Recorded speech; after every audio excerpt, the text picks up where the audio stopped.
Dear students, मैं doctor CL Varma, associate professor, department of zoology, government Lohia college Churu. आज का अपना टॉपिक है comparative anatomy of respiratory organs in Scoliodon and frog. Frog और Scoliodon के अंदर जो रेस्पिरेटरी ऑर्गन पाए जाते हैं उसकी अपन कंपैरेटिव एनाटॉमी पढ़ेंगे। रेस्पिरेटरी जो ऑर्गन्स हैं उनका डिफरेंसेस पढ़ेंगे एक तरीके से। लेकिन यहाँ पर जो अपन ने एनिमल्स लिए वो दो ही एनिमल लिए, स्कोलियोडोन और फ्रॉग, जबकि अपने को वर्टिब्रेट्स में पढ़ना है पांचों के अंदर। लेकिन यहाँ पर दो इसलिए लिए गए कि इन दोनों के अंदर कुछ ज़्यादा समानताएं पाई जाती है, और जो आगे तीन बचते हैं यूरोमेस्टिक्स, पिजन और रेबिट, उनके अंदर तीनों में ज़्यादा समानता मिलती है, क्योंकि उन तीनों के अंदर पल्मोनरी रेस्पिरेशन होता है, लंग्स के द्वारा रेस्पिरेशन होता है, तो उन तीनों में समानता है। इनमें क्या, स्कोलियोडोन में गिल्स पाए जाते हैं और फ्रॉग के अंदर, टेडपोल लार्वा के अंदर गिल्स पाए जाते हैं। तो यहाँ पर इन दोनों की समानता काफ़ी मिलती है। इसके अलावा जब भी कभी क्वेश्चन भी पूछा जाता है, तो जब डिफरेंस पूछा जाता है बड़े क्वेश्चन में, तो स्कोलियोडोन और फ्रॉग का ही पूछा जाता है और उन तीनों का अलग पूछा जाता है। इसलिए अपन इन दोनों को यहाँ पर लिया है। एक एक कैरेक्टर को लेते हैं। सबसे पहले देखिए, स्कोलियोडोन के अंदर जो रेस्पिरेशन होता है उसको ब्रेंकियल रेस्पिरेशन बोलते हैं। ब्रेंकियल रेस्पिरेशन जो गिल्स के द्वारा होता है उसी को अपन ब्रेंकियल रेस्पिरेशन बोलते हैं। यहाँ पर भी देखिए, branchial respiration in tadpole, tadpole larva में गिल्स के द्वारा श्वसन होता है, और यहाँ पर हमेशा ही गिल्स के द्वारा श्वसन होता है। तो ये ब्रेंकियल रेस्पिरेशन है कंप्लीटली। लेकिन फ्रॉग का टेडपोल लार्वा होता है उसके अंदर ब्रेंकियल रेस्पिरेशन होता है। Pulmonary respiration in adult, lungs के अंदर जो रेस्पिरेशन होता है उसी को अपन क्या बोलते हैं, पल्मोनरी रेस्पिरेशन। तो वो अडल्ट के अंदर होता है, क्योंकि अडल्ट के अंदर क्या पाए जाते हैं, लंग्स पाए जाते हैं, इसलिए वहां पर इसको पल्मोनरी। तो यहाँ पर यूं कह सकते हैं कि पल्मोनरी और ब्रेंकियल दोनों रेस्पिरेशन पाए जाते हैं फ्रॉग्स के अंदर। नेक्स्ट कैरेक्टर लेते हैं कि यहाँ पर रेस्पिरेशन किस किस के द्वारा होता है, गिल्स के द्वारा होता है। बक्कोफेरेंजियल लाइनिंग, बक्कोफेरेंजियल लाइनिंग जो बक्कल केविटी है और आगे का जो फेरिक्स वाला रीजन है, उन दोनों को मिलाकर के क्या कहते हैं, बक्कोफेरेंजियल कैविटी। उसकी जो लाइनिंग है उसके अंदर जो एपिथेलियम मेम्ब्रेन है उसके द्वारा भी रेस्पिरेशन होता है, तो वो बक्कोफेरेंजियल रेस्पिरेशन हो गया। यहाँ पर देखिए बक्कोफेरेंजियल रेस्पिरेशन होता है। तो बक्कोफेरेंजियल रेस्पिरेशन में मैंने आपको उस समय भी बताया था कि जैसे फ्रॉग है, आपने फ्रॉग को बैठे हुए देखा होगा, ये वाला पोर्शन कंटिन्यूअसली उसका वाइब्रेशन करता है। इसका मतलब ये है कि उस समय वो जो फेरिंग्स के बक्कोफेरेंजियल रेस्पिरेशन कर रहा है, यानी ना तो गिल से कर रहा है और ना ही लंग्स के से कर रहा है, वो केवल अपनी लाइनिंग है जो बक्कल कैविटी के अंदर उसके द्वारा कर रहा है। No gills in adult.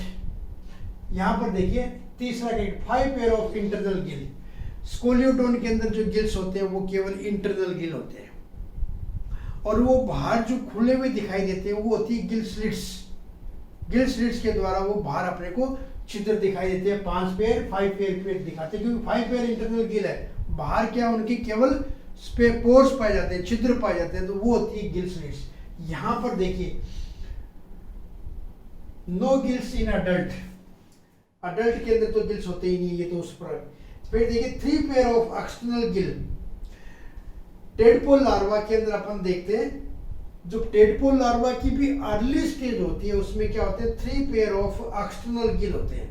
3 external Gill होते हैं जो बाहर दिखाई देते हैं। हेड वाला पोर्शन और ट्रंक वाला पोर्शन होता है, उसका जो जंक्शन होता है वहां पर 3 पेयर क्या पाए जाते हैं, इसमें एक्सटर्नल गिल पाए जाते हैं।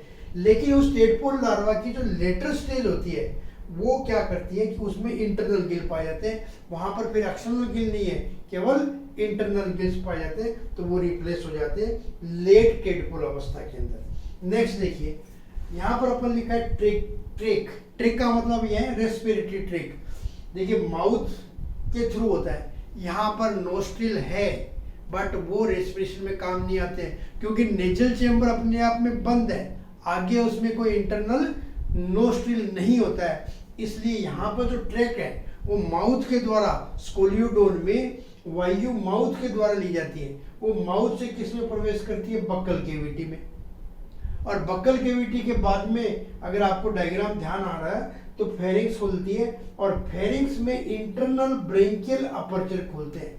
इंटरनल ब्रेंकियल अपर्चर है वो खुलते हैं किसमें, फेरिंक्स में, और वो फेरिंक्स फिर खुलती है ब्रेंकिक पाउचेज में।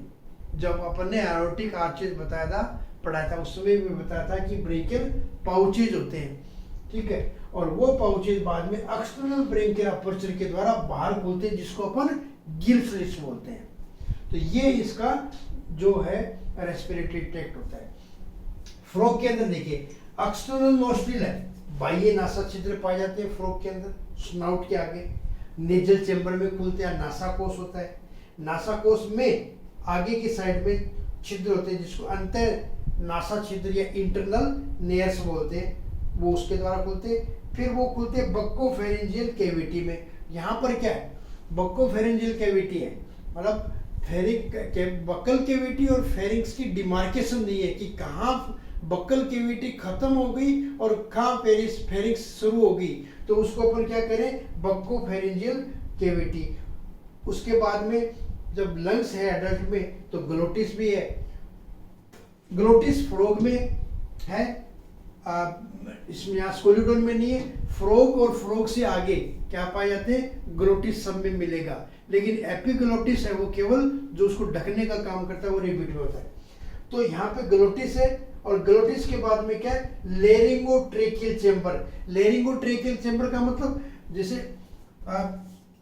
ये ग्लोटिस छिद्र है, और इस ग्लोटिस छिद्र के बाद में क्या शुरू हो गया, ट्रेकिया। अब ट्रेकिया से पहले क्या है, लेरिंगोट्रेकियल चेंबर। ये देखिए यहाँ पर एक ये ऑर्गन है जिसको अपन लेरिंगोट्रेकियल चेंबर बोलते हैं, यानी इसके अंदर लेरिंग्स होता है, और लेरिंग्स बाद में किसके बाद में शुरू, लेरिंग्स के बाद में शुरू हो जाती है ट्रेकिया। तो ये वाला आप यूं मान लीजिए, इसको क्या कहते हैं, लेरिंगोट्रेकियल चेंबर, और उसके बाद में आगे लंग्स में जाता है। इसके बाद में देखते हैं नेक्स्ट कैरेक्टर, देखिए external nostril and nasal chamber are not used. क्योंकि अगर डायग्राम बनाया था अपने को याद हो तो इस तरीके से फिश का, और यहाँ पर अपन ने माउथ दिखाया था, ये माउथ दिखाया था, और माउथ के ऊपर अपन ने एक नोस्ट्रिल दिखाया था, और उस नोस्ट्रिल के बाद में इस तरीके से एक चेंबर दिखाया था। तो ये नेजल चेंबर तो है, लेकिन वो आगे से बंद है। यहाँ पर नोस्ट्रिल के द्वारा वायु नहीं ली जाती है, माउथ के द्वारा ली जाती है। तो external nostril and nasal chamber are not used, यहाँ पर ये काम में नहीं लिए जाते हैं। किसमें, स्कोलियोडोन में। यहाँ पे माउथ इज नॉट यूज्ड, यहाँ माउथ यूज लिया जाता है, माउथ के द्वारा वायु ली जाती है, यहाँ माउथ के द्वारा नहीं ली जाती, क्योंकि यहाँ पर तो एक्सटर्नल नोस्ट्रिल के द्वारा प्रवेश करता है। फिर internal nostril, glottis, laryngotracheal chamber are absent. अब ये भी सारे के सारे एब्सेंट है यहाँ पे, क्योंकि यहाँ पर branchial aperture and pouches are absent. क्योंकि बाह्य नासा छिद्र नेजल चेंबर में खुलते हैं, उसके बाद में अंतर नासा छिद्र, और उसके बाद में ग्लोटिस आता है। तो यहाँ पे क्या है, internal nostril, glottis, laryngotracheal chamber ये एब्सेंट है, और यहाँ पर क्या एब्सेंट है, ब्रेंकियल अपर्चर जो इसमें पाया जाता है वो इसमें एब्सेंट है, एंड पाउचेज आर एब्सेंट, यहाँ पर ये एब्सेंट है। फिर देखिए larynx and trachea united into laryngotracheal chamber, ये लेरिंगोट्रेकियल चेंबर है, which is supported by 3 cartilage, 1 cricoid and a pair of arytenoid. यानी यहाँ पे जो लेरिंगोट्रेकियल चेंबर जो होता है उसमें जो लेरिंग्स होती है वो 3 कार्टिलेज के द्वारा आगे सपोर्टेड होती है, और यहाँ पर ये स्कोलियोडोन के अंदर लेरिंगोट्रेकियल चेंबर जो है वो एब्सेंट होता है। तो ये यहाँ पर अपन जो रेस्पिरेटरी ट्रैक्ट है उसका कंपैरिजन करते करते कहाँ पर आगे, रेस्पिरेटरी ऑर्गन पे, तो वो क्या है, लंग्स तक आगे, और लंग्स के अंदर इसमें सीधी क्या पाई जाती है, एल्वियोलाई। एल्वियोलाई बहुत कम होती है, मैंने पहले भी एक डायग्राम बनाया था इस तरीके से, और यहाँ जो लंग्स दिखाई देते हैं उन लंग्स के अंदर क्या है, हल्के से थोड़ी सी मात्रा के अंदर क्या पाई जाती है, एल्वियोलाई। तो इस प्रकार से इसके अंदर रेस्पिरेशन के ये जो ऑर्गन दिखा रखे हैं वो इस प्रकार से इसके अंदर दोनों के अंदर रेस्पिरेशन होते हैं, ऑर्गन्स होते हैं, और ये इनका डिफरेंसेस है। तो ये स्कोलियोडोन और फ्रॉग के अंदर एक छोटा सा अपन ने कंपैरेटिव एनाटॉमी किया है, किसमें, रेस्पिरेटरी ऑर्गन में। इसके बाद में जो नेक्स्ट है वो अपन यूरोमेस्टिक्स, पिजन और रेबिट के अंदर जो डिफरेंसेस है वो देखेंगे। थैंक्स।